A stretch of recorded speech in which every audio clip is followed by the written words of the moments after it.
শেষ পর্যন্ত ইসরায়েলের প্রধানমন্ত্রী বেনিয়ামিন নেতানিয়াহুর ফাঁদেই পা দিল ইরান। 2 মাস ধরে ইসরায়েলে হামলার হুমকি দিয়ে আসছিল তেহরান, কিন্তু ইসরায়েলকে কিছুই করেনি দেশটি। উল্টো ইরানের নীরবতার সুযোগে লেবাননে প্রতিরোধ যোদ্ধাদের প্রধান হাসান নাসরুল্লাহকে হত্যা করে ইসরায়েল। এবার আর চুপ বসে থাকতে পারেননি ইরানের সর্বোচ্চ নেতা আয়াতুল্লাহ আলী খামেনি। গেল এপ্রিলের পর 1 অক্টোবর কয়েক মাসের ব্যবধানে দ্বিতীয়বারের মতো ইরানের মাটি থেকে ইসরায়েলে হামলা চালানো হয়।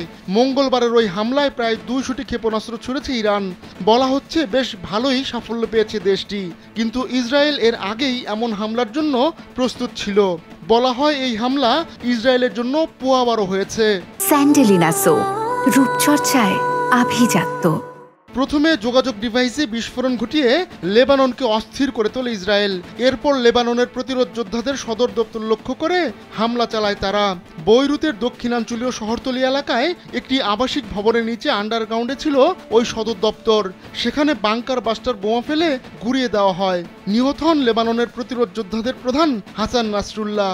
অল্পের জন্য বেঁচে যান গ্রুপটির শীর্ষ কয়েকজন নেতা।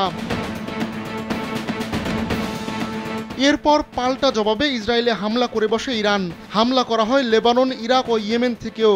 চতুর্দিক থেকে চালানো হামলা বেশ ভালোভাবেই সামাল দিয়েছে ইসরায়েল, কিন্তু এই অঞ্চলে সংঘাত ছড়িয়ে পড়ার পরিস্থিতি সৃষ্টি হয়েছে। ইসরায়েলও কড়া জবাব দেওয়ার হুঁশিয়ারি দিয়েছে। বিশ্লেষকরা বলছেন বল এখন ইসরায়েলের কোর্টে। ইরানে হামলা চালানোর এমনই এক উপলক্ষ খুঁজছিল ইসরায়েল। তেল আভিভকে সেই সুযোগ করে দিয়েছে তেহরান। শোনা যাচ্ছে ইরানের পরমাণু স্থাপনায় হামলা চালাতে চাইছে ইসরায়েল, তবে তাতে সম্মতি নেই যুক্তরাষ্ট্রের। বরং যুক্তরাষ্ট্র চায় ইরানের অর্থনীতির কোমর ভেঙে দিতে। সেক্ষেত্রে ইরানের গুরুত্বপূর্ণ তেল রপ্তানি টার্মিনাল লক্ষ্য করে হামলা চালাতে পারে ইসরায়েল। তবে যুক্তরাষ্ট্রের কথা নাও শুনতে পারেন নেতানিয়াহু। ইরান গোপনে যেসব অঞ্চলে পরমাণু কর্মসূচি চালাচ্ছে সেগুলোকে টার্গেট করতে পারে ইসরায়েল। এতে এক ঢিলে 2 পাখি মারা হবে। সামরিক শক্তিতে ইরান যেমন পিছিয়ে যাবে, তেমনি অর্থনৈতিকভাবেও বড় ধাক্কা খাবে দেশটি। তাছাড়া পরমাণু কর্মসূচি ব্যর্থ হলে ইরান মধ্যপ্রাচ্যে ইসরায়েলের জন্য মোটেও আর হুমকির কারণ হবে না। আহমদুল্লাহ শিকদার, কালবেলা ডেস্ক।